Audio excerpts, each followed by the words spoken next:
नमस्कार, TPV news में आपका स्वागत है। मैं हूं अखिल जांगिड़। चलिए रुक करते खबरों की तरफ। मुख्यमंत्री अशोक गहलोत की आज जयपुर के सवाई मानसिंह अस्पताल में सफल एंजियोप्लास्टी की गई। अगले 12 से 14 घंटे डॉक्टरों की निगरानी में रहने के बाद मुख्यमंत्री को अस्पताल से छुट्टी दे दी जाएगी।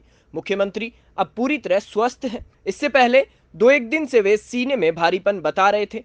उन्हें स्पोंडिलाइटिस है, इसलिए डॉक्टरों ने उनकी तकलीफ को उसी से जुड़ा माना, लेकिन सभी जांच नॉर्मल पाए जाने पर उन्हें हृदय की जांच कराने की सलाह दी गई। चूंकि मुख्यमंत्री पोस्ट कोविड अवस्था में है, इसलिए उनके इलाज में पर्याप्त एहतियात बरता गया। मुख्यमंत्री ने हृदय की जांच का परामर्श मान लिया। जांच में उनकी 3 में से 1 आर्टरी में 90% ब्लॉकेज पाया गया। डॉक्टरों ने तुरंत उनकी एंजियोप्लास्टी की और 1 घंटे में वे नॉर्मल हो गए। मुख्यमंत्री अशोक गहलोत ने अपनी एंजियोप्लास्टी के दौरान डॉक्टरों से साफ कहा कि उनके साथ विशिष्ट नहीं बल्कि आम आदमी जैसा ही व्यवहार किया जाए। यह उनकी सरलता और सादगी की मिसाल है। मुख्यमंत्री ने कहा वे आम आदमी की तरह Rajasthan government health scheme RGHS के तहत ही इलाज कराएंगे। अस्पताल में प्रिंसिपल चैम्बर में ऐसी व्यवस्था की गई है कि लोग वहां जाकर उनके लिए शुभकामना संदेश लिख सकते हैं। गांधीवादी नेता के तौर पर मशहूर अशोक गहलोत के कुशल क्षेम जानने के लिए कई राजनेता, मंत्री और आमजन अस्पताल पहुंचे। अपने इलाज के लिए सवाई मानसिंह अस्पताल का चयन करने से अस्पताल प्रशासन भी उत्साहित है। SMS मेडिकल कॉलेज के प्राचार्य डॉक्टर सुधीर भंडारी ने कहा कि मुख्यमंत्री का SMS में विश्वास रखना अस्पताल के लिए गौरव की बात है। ऐसा इसलिए हो पाया क्योंकि आज यहाँ सारी व्यवस्थाएं विश्व स्तरीय है। TPV न्यूज भी मुख्यमंत्री के शीघ्र स्वास्थ्य लाभ की कामना करता है।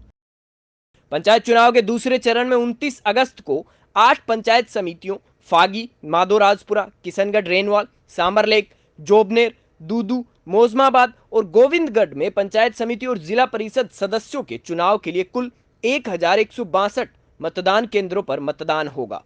दूसरे चरण में 148 पंचायत समिति सदस्य और 19 जिला परिषद सदस्यों के चुनाव के लिए मतदान होगा। इसके लिए मतदान दल 28 अगस्त शनिवार को भवानी निकेतन शिक्षण संस्थान से अपने गंतव्य मतदान केंद्रों को रवाना होंगे। इससे पहले प्रदेश के 6 जिलों में गुरुवार को जिला परिषद और पंचायत समिति सदस्यों के लिए पहले चरण के चुनाव में 62.36% मतदाताओं ने अपने मताधिकार का इस्तेमाल किया।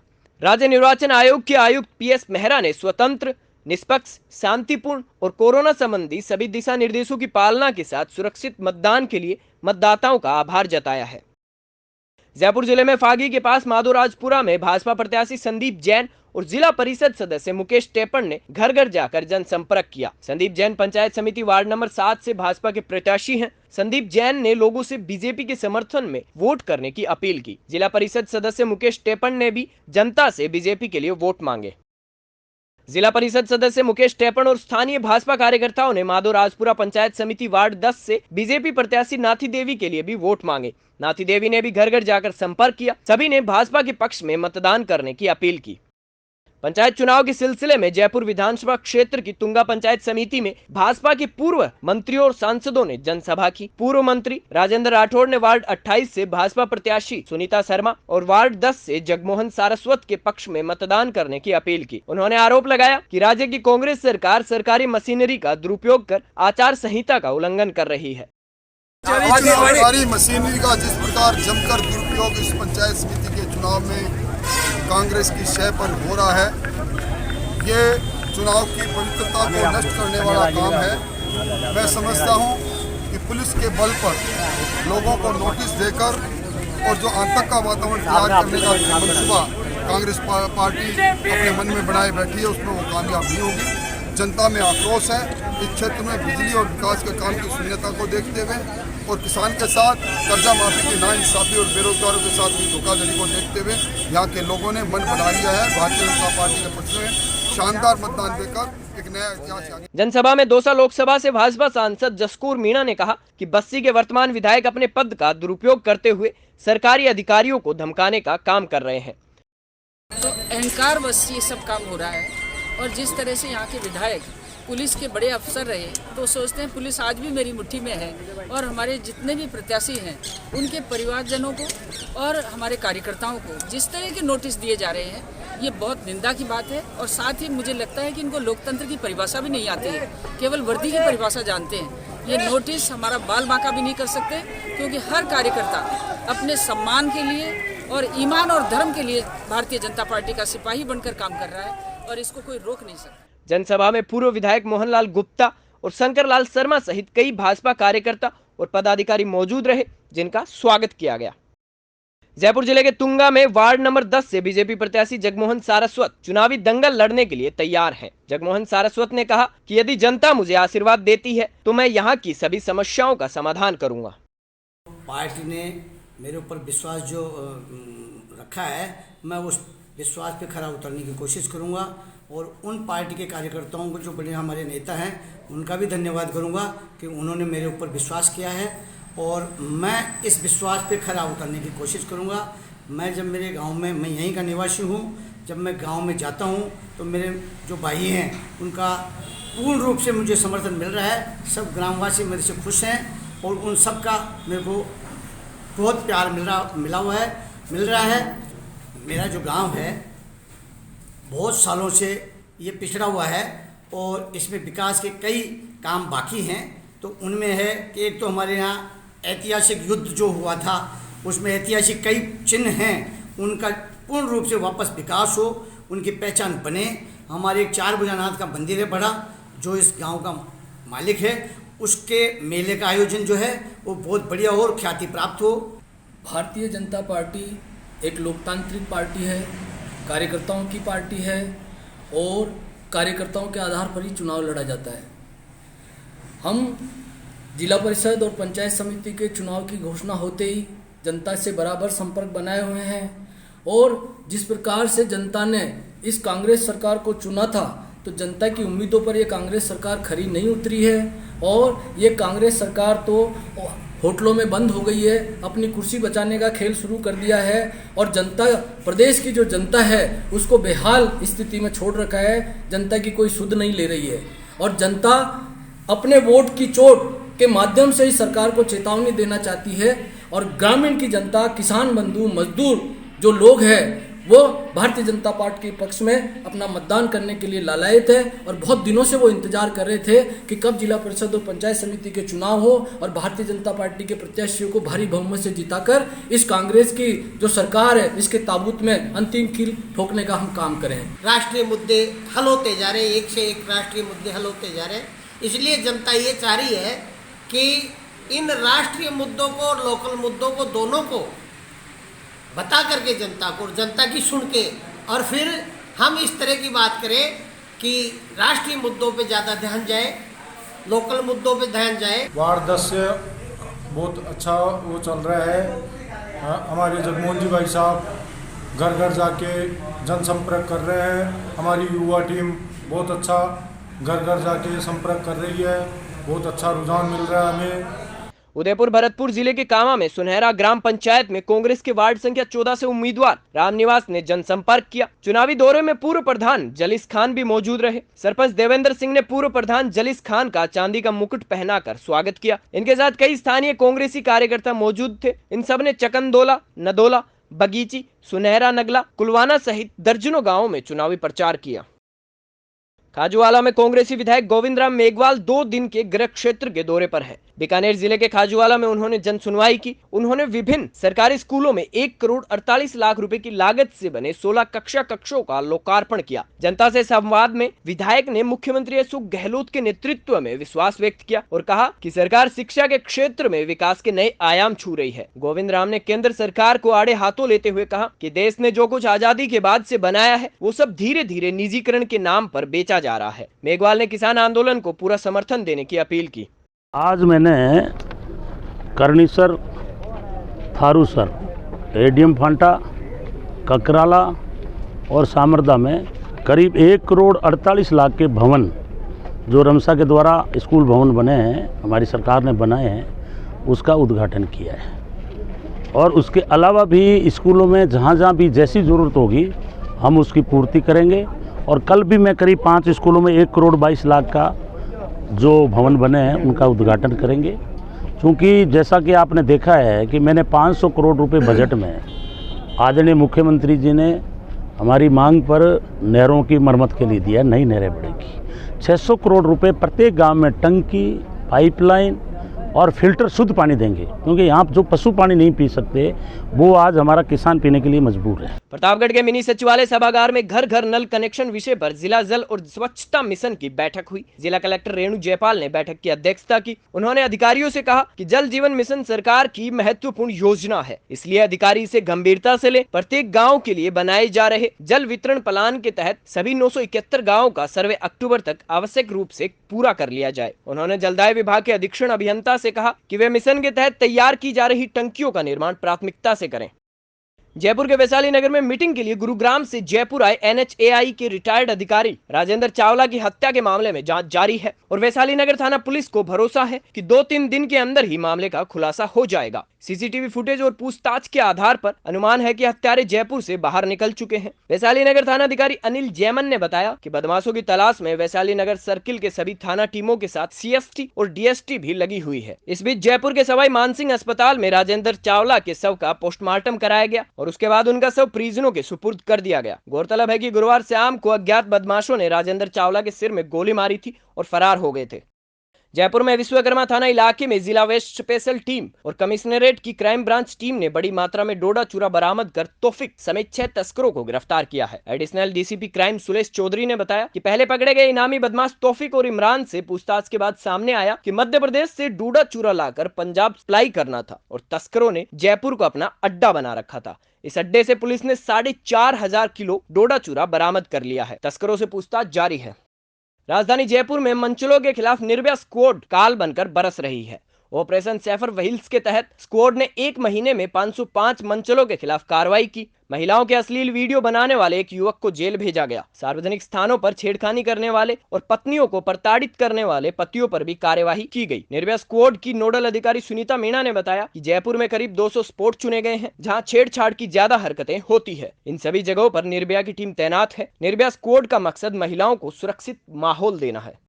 अलवर जिले के बानसूर में आबकारी विभाग ने अवैध हथकढ़ शराब के खिलाफ कार्रवाई करते हुए करीब 5,000 लीटर हथकढ़ शराब नष्ट की। 10 जगहों पर वाश नष्ट कर भट्टियों को भी तोड़ा गया। बानसूर के गांव नीमूचाणा, चतरपुरा, कुंडली, रामपुरा सहित दर्जन भर ठिकाने पर अवैध हथकढ़ शराब के खिलाफ अभियान चलाया गया। इस मौके से एक आरोपी नरेश को गिरफ्तार किया गया है। आबकारी अधिकारी अजय सिंह यादव ने बताया कि अवैध हथकढ़ शराब के खिलाफ आगे भी कार्यवाही जारी रहेगी।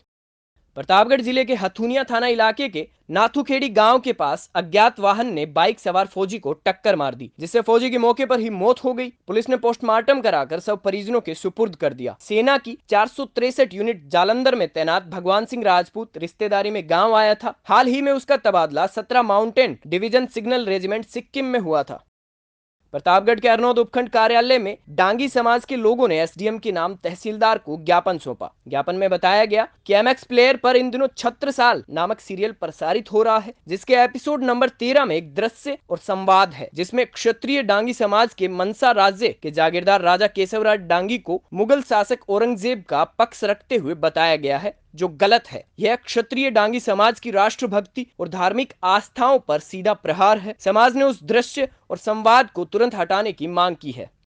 जोधपुर ITI कॉलेज में कनिष्ठ अनुदेशकों की भर्ती प्रक्रिया के विरोध में CITS संघर्ष समिति ने डायरेक्टर प्राविधिक शिक्षा निदेशालय पवन छाबड़ा को ज्ञापन सौंपा। संघर्ष समिति के प्रदेशाध्यक्ष ने कहा कि राजस्थान की कांग्रेस सरकार ने बजट में कौशल नियोजन और उद्यमिता विभाग में 1500 पदों की घोषणा की थी, लेकिन अभी तक विज्ञप्ति जारी नहीं हुई। कुछ दिन पहले मंत्री का बयान आया था कि जिसमें बताया गया कि हमने लगभग 1300 पदों पर भर्ती पूरी कर ली है। कुछ पदों पर भर्ती प्रक्रियाधीन है, जबकि वास्तविकता में भर्ती को लेकर अभी तक विज्ञप्ति जारी ही नहीं हुई है। पवन छाबड़ा जी को एक ज्ञापन देने आई है। जो 2011 की जो भर्ती थी वो संशोधित करके 2013 में निकाली गई थी। वही विज्ञप्ति 2016 में संशोधित करके निकाली थी और वही विज्ञप्ति वापस संशोधित करके 2018 में निकाली थी। राजस्थान सरकार ने बजट 2019 में कौशल नियोजित एवं उद्यमिता विभाग में 1500 पदों की घोषणा की थी, लेकिन अभी तक उसकी विज्ञप्ति जारी नहीं हुई है। जब RTI के तहत विभाग से जानकारी मांगी गई और कुछ दिन पहले मंत्री जी का बयान भी आया था, मंत्री जी ने भी ये कहा था कि हमने लगभग 1300 पदों पर भर्ती पूरी कर ली है और कुछ पदों पर भर्ती प्रक्रियाधीन है। 2019 के जो पद हैं उनमें अभी तक विज्ञप्ति जारी नहीं हुई है। 1500 पदों पर। इन्हीं मांगों को लेकर हम पवन छाबड़ा जी के पास आए थे। जोधपुर में अखिल भारतीय विद्यार्थी परिषद ने अपने 7 सूत्रीय मांगों को लेकर जय नारायण व्यास विश्वविद्यालय के केंद्रीय कार्यालय पर प्रदर्शन किया। परिषद समर्थकों ने केंद्रीय कार्यालय बंद करा दिया। छात्रों की मांग है कि 13 सितंबर को विश्वविद्यालय एमए की परीक्षा शुरू करवा रहा है, लेकिन उसी दिन राजस्थान लोक सेवा आयोग की एसआई की परीक्षा भी है, इसलिए परीक्षा की नई सारणी घोषित की जाए। आज अखिल भारतीय विद्यार्थी परिषद जोधपुर विश्वविद्यालय के सभी कार्यकर्ताओं ने यहाँ जोधपुर विश्वविद्यालय केंद्रीय कार्यालय पर धरना प्रदर्शन किया गया और विश्वविद्यालय पूरे केंद्रीय कार्यालय कैंपस को बंद करवाया गया। अखिल भारतीय विद्यार्थी परिषद की प्रमुख मांगे ये है कि विश्वविद्यालय के अंदर जो फीस को मुद्दे को लेकर अभी तक चल रहा है, वाइस चांसलर इस कान से सुन के इस कान से निकाल रहा है और डबल नियुक्तियाँ ले रहा है। एक विश्वविद्यालय के कैंपस का जो राजस्थान के पश्चिमी क्षेत्र का सबसे बड़ा विश्वविद्यालय है, उस विश्वविद्यालय के जो प्रमुख कार्य है उसका तो कुछ है ही नहीं, उसका कोई कार्य देख ही नहीं रहा है। न रजिस्ट्रार सर है, न वाइस चांसलर यहाँ है, न विश्वविद्यालय के कोई छात्र और शिक्षक का कोई मांगे नहीं सुन रहा है। तो ये विश्वविद्यालय पूर्ण रूप से विद्यार्थी परिषद ने बंद कर दिया आज। तो विश्वविद्यालय के अंदर कार्य अनुरूप से चल ही नहीं रहा है, तो विश्वविद्यालय किस काम का? इतने बड़े विश्वविद्यालय के काम के लिए वाइस चांसलर डबल नियुक्ति ले रहा है और राज्यपाल और मुख्यमंत्री राज्य सरकार द्वारा बड़े बड़े घोटाले अनुमानित किए गए हैं। उन घोटालों के लिए वाइस चांसलर की डबल नियुक्ति की गई है और विद्यार्थी परिषद की प्रमुख मांगे ये है कि जो डबल फीस है उसका क्राइटेरिया है वो फिक्स नहीं किया अभी तक। तो विश्वविद्यालय अगर विद्यार्थी परिषद ये मांग रखता है कि विश्वविद्यालय के अंदर जो अनियमितता चल रही है प्रवेश परीक्षा और परिणाम को लेकर, अगर वाइस चांसलर हमारी मांगे नहीं मानता है तो आने वाले 10 दिन तक पूरा विश्वविद्यालय बंद रहेगा और प्रदेश भर के सभी विद्यालय महाविद्यालय के कार्यकर्ता यहाँ एक बड़े पश्चिमी क्षेत्र के जो बड़ा विश्वविद्यालय है उस विश्वविद्यालय के जोधपुर शहर के अंदर पूरे विश्वविद्यालय को घेराव करके और इस कैंपस को 10 दिन तक बंद रखा जाएगा। जोधपुर में राजस्थान हाईकोर्ट के अधिवक्ताओं ने एडवोकेट प्रोटेक्शन एक्ट लागू करने और नए अधिवक्ताओं को स्टाइपेंड फंड देने के लिए जिला कलेक्टर को मुख्यमंत्री के नाम ज्ञापन सौंपा। मीडिया से रूबरू होते हुए अधिवक्ता भंवर सिंह ने बताया कि एडवोकेट प्रोटेक्शन एक्ट अभी विधानसभा में पारित नहीं हुआ, जबकि यह 14 अलग अलग सेक्शंस में बनकर तैयार हो चुका है। आज जो हालात हैं उनको देखते हुए वकील प्रोटेक्शन एक्ट की सख्त आवश्यकता है। एडवोकेट प्रोटेक्शन एक्ट को लेकर एकत्रित हुए, जैसा कि आपको पता है अभी ये एक्ट बिल के रूप में है और एक्ट बना नहीं है और पिछले कई वर्षों से, पिछले लगभग 20-25 वर्षों से ये मांग चली आ रही है कि वकील जो अपने पेशे के दौरान, जब पैरवी के दौरान ड्यूटी कर रहे हों, उनके साथ किसी तरह की कोई बदतमीज़ी होती है या कोई भी बदसलूकी होती है तो उनको वो पार्ट ऑफ ड्यूटी मानते हुए उसको ट्रीट किया जाए, उसके लिए स्पेशल प्रोविजंस की मांग की गई। ऑलरेडी जो ड्राफ्ट है, जो एडवोकेट प्रोटेक्शन एक्ट का जो ड्राफ्ट है वो ऑलरेडी फॉर्मुलेट हो चुका है, वो तैयार हो चुका है। उसके अंदर लगभग 1 से 14 सेक्शंस हैं और ये ड्राफ्ट यही कहता है कि जो special powers at the time of discharging duty वकील को मिलने चाहिए, क्योंकि आज जिस तरीके से कोर्ट में हालात है, समाज के जो हालात हैं, आप देखते जा रहे हैं कि समाज में गुंडा तत्व, आपराधिक प्रवृत्ति के लोग, इनकी संख्या बढ़ती जा रही है और कोर्ट में आए दिन वकीलों के साथ में कभी कहीं अगर आपको पता हो, आज से कुछ वर्ष पहले इलाहाबाद हाईकोर्ट में उत्तर प्रदेश के अंदर एक वकील को सरेआम गोली मार दी गई थी गुंडा तत्वों के द्वारा। ऐसी कई घटनाएं आए दिन हिंदुस्तान में होती रहती है। उसको ध्यान में रखते हुए ये एक्ट नेशन वाइड जारी करने की बात की है। टोंक जिले के मावली में पेयजल समस्या पर प्रशासन का ध्यान खींचने के लिए भूख हड़ताल पर बैठे किंग सेना सदस्यों की हड़ताल देर रात खत्म हो गई। प्रशासन ने सभी मांगे मानकर आंदोलन खत्म कराया। प्रशासन ने अस्थायी रूप से 60 टैंकर और 2 ट्यूबवेल खुदवाकर पेयजल समस्या के समाधान का आश्वासन दिया। अब 8 की जगह 3 दिन में पानी की सप्लाई की जाएगी और मावली तहसीलदार सीआई और जयन ने जूस पिलाकर अनशन तुड़वाया। 59 घंटे बाद आखिरकार प्रशासन ने हमारी बातें मानी और प्रशासन ने जो हमें 8 दिन से 3 दिन में जो नल चाहिए थे वो बात पूरी मानी है। और 30 टैंकर जो पहले यहाँ आते थे पानी के, वो 30 से बढ़ाकर 60 कर दिए गए हैं और 2 ट्यूबवेलें भी अभी खुद रही है। उसके अलावा जहाँ पाइपलाइन नहीं है उसका भी प्रोजेक्ट बनना स्टार्ट हो गया है। बहुत ही जल्द वहाँ पाइपलाइन स्टार्ट हो जाएगी। प्रशासन का, मावली वासियों का, व्यापार मंडल, बार एसोसिएशन, टैक्सी यूनियन और साथ ही पूरे मावली वासी और मेरे साथ मेरे सभी भाई जो हम सब बैठे थे, उन सबका बहुत बहुत धन्यवाद कि ये कार्य पूरा हो पाया और मावली के लिए एक अच्छा कार्य हुआ। अब 3 दिन में नल की जो समस्या थी, जल समस्या जो थी, वो पूरी हो पाई। भरतपुर जिले में चिकसाना के पास गांव हथेनी के रहने वाले जवान राकेश सिंह फौजदार आतंकियों की पेट्रोलिंग करते समय श्रीनगर में शहीद हो गए थे। राकेश सिंह राजपूताना राइफल्स की 9 आरआर बटालियन में तैनात थे, जो आतंकियों के खिलाफ चलाए जा रहे सर्च ऑपरेशन में ऊंची पहाड़ियों पर पेट्रोलिंग कर रहे थे। ऊंचाई पर ऑक्सीजन की कमी के कारण राकेश को सांस लेने में तकलीफ होने लगी और इसे ही उनकी मौत का कारण बताया जा रहा है। राकेश सिंह को मरणोपरांत शहीद का दर्जा दिया गया है। देर रात शहीद का शव उनके पैतृक गाँव हथेनी पहुंचा। 37 वर्षीय राकेश सिंह के परिवार में पत्नी सूरजमुखी, 16 वर्षीय पुत्र सत्यम और 14 वर्षीय पुत्र बोधेश है। शहीद राकेश सिंह की शव यात्रा में चिकित्सा राज्य मंत्री डॉक्टर सुभाष गर्ग शामिल हुए। जिला कलेक्टर, एसपी और सेना, पुलिस और प्रशासनिक अधिकारियों की मौजूदगी में उनका अंतिम संस्कार किया गया। जिला पुलिस अधीक्षक सुधीर जोशी डूंगरपुर जिले में 84 विधानसभा क्षेत्र के दौरे पर रहे। उन्होंने 84 के नए पुलिस थाने का पहली बार निरीक्षण किया, जहां थानाधिकारी बंसीलाल पाटीदार ने उनका स्वागत किया। एसपी ने कुआं थाने में सीएलजी की बैठक ली, जहां कृष्ण जन्माष्टमी समेत त्योहारों को सादगी से मनाने, कोविड गाइडलाइन का पालन करने, अधिक से अधिक वैक्सीनेशन करवाने और यातायात नियमों का पालन करने पर चर्चा हुई। एसपी जोशी ने कहा कि जिले में सड़क दुर्घटनाओं में मरने वालों की संख्या बढ़ रही है। ऐसे में हम सबको आत्मचिंतन करने की जरूरत है। पुलिस के साथ जनता का भी सहयोग आवश्यक है। प्रतापगढ़ जिले में अरनोद के पास सालमगढ़ के थाना अधिकारी रोहित कुमार का तबादला छोटी सादड़ी हुआ है। थाना स्टाफ और ग्राम वासियों ने थाना अधिकारी को फूल माला पहनाकर विदाई दी। सभी ने फूल माला पहनाकर उनका मुंह मीठा कराया और घोड़ी पर बिठाकर विदाई दी। चित्तौड़गढ़ के बादसोड़ा में राजीव गांधी सेवा केंद्र पर 6 किस्म के औषधीय पौधों का वितरण किया गया। उपखंड अधिकारी और आयुर्वेद चिकित्सक ने लोगों को इन पौधों का महत्व बताया। ग्राम पंचायत की ओर से वितरित किए गए इन पौधों के देखभाल की गुजारिश की गई। पौधों का वितरण था, जो कि माननीय मुख्यमंत्री जी की एक महती योजना है। माननीय मुख्यमंत्री जी ने काफ़ी सोच विचार के कोरोना संक्रमण से रोकने के लिए या उसे लड़ने के लिए औषधीय पौधों को महत्व को जाना। और पूरे राजस्थान में पहली बार, शायद पहली बार राजस्थान में, पूरे भारत में राजस्थान में पहली बार हुआ है कि औषधीय पौधों का वितरण किया जा रहा है, ताकि तीसरी वेव जो अपने कोरोना की तीसरी वेव आने की संभावना है, उससे लड़ने की प्रतिरोधक क्षमता लोगों में पैदा हो सके। इसमें 4 पौधे हैं, तुलसी, क्लोए, कालमेघ और अश्वगंधा। इसकी जानकारी इसको डॉक्टर साहब आयुर्वेद के डॉक्टर साहब उन्होंने पूरी विस्तृत जानकारी दी है कि इनके क्या औषधीय गुण है, कैसे यूज किया जा सकता है। बूंदी जिले के हिंडोली में जन आस्था का बड़ा केंद्र है लड़केश्वर महादेव मंदिर। मंदिर की आय के मुद्दे पर मंदिर विकास समिति और 42 गांव वाले देवस्थान ट्रस्ट के बीच काफी समय से विवाद है। इस मुद्दे पर पिछली बैठक बेनतीजा रही थी। अब इस मुद्दे को सुलझाने के लिए दोनों पक्षों को साथ बिठाकर विवाद खत्म करने की कोशिश की जा रही है। बीकानेर के खाजुवाला में श्री गुरु जम्भेश्वर मंदिर में 7 दिवसीय जामबाणी हरि कथा चल रही है। श्री हरिदास आश्रम धोरीमन्ना के आचार्य डॉक्टर गोवर्धन राम शिक्षा शास्त्री व्यासपीठ पर विराजमान है। कथा के तीसरे दिन डॉक्टर स्वामी गोवर्धन राम ने कहा कि भगवान जम्भेश्वर जी ने अच्छी संगत पर जोर दिया। आचार्य ने माताओं को विशेष रूप से अपनी बेटियों को अच्छे संस्कार देने और वेशभूषा का विशेष ध्यान रखने को कहा।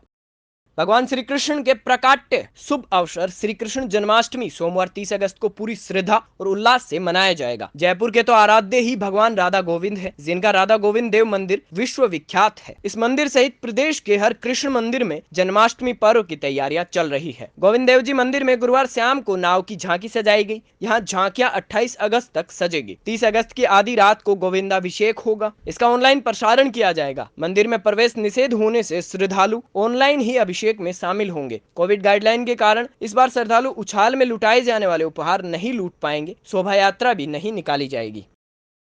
गुजरात के बनासकांठा जिले के मशहूर शक्तिपीठ अंबाजी मंदिर में इस साल भी भादवी पूर्णिमा का मेला नहीं भरेगा। कोरोना वायरस की महामारी के कारण पिछले वर्ष भी भादवी पूर्णिमा का महामेला सरकारी आदेश से बंद रहा था। इस शक्तिपीठ अंबाजी को गोल्डन टेम्पल के नाम से भी जाना जाता है। सामान्य दिनों में यहाँ लाखों की संख्या में भक्तगण दर्शन के लिए आते हैं। उत्तर प्रदेश के गोंडा में अवैध शराब के खिलाफ छेड़े गए अभियान के तहत पुलिस ने आबकारी टीम के सहयोग से विदेशी मदिरा और बियर की 192 पेटियां बरामद की हैं। बाजार में इनकी कीमत करीब 9 लाख रुपए है। इस सिलसिले में 2 लोगों को पकड़ा गया है। मध्य प्रदेश के मुख्यमंत्री शिवराज सिंह चौहान ने रतलाम दौरे के दौरान वैक्सीनेशन कार्य में बेहतरीन काम दिखाने वाले लोगों का सार्वजनिक सम्मान किया। ये सम्मान समारोह स्थानीय बरबड़ विधायक सभागृह में हुआ। इस मौके पर कई गणमान्य लोग उपस्थित थे। सम्मानित होने वाले लोगों को साल, श्रीफल और पुष्प गुच्छ भेंट किए गए और उनकी सेवाओं की सराहना की गई। बुलेटिन में फिलहाल इतना ही। आप देखते रहिए टीपीवी न्यूज।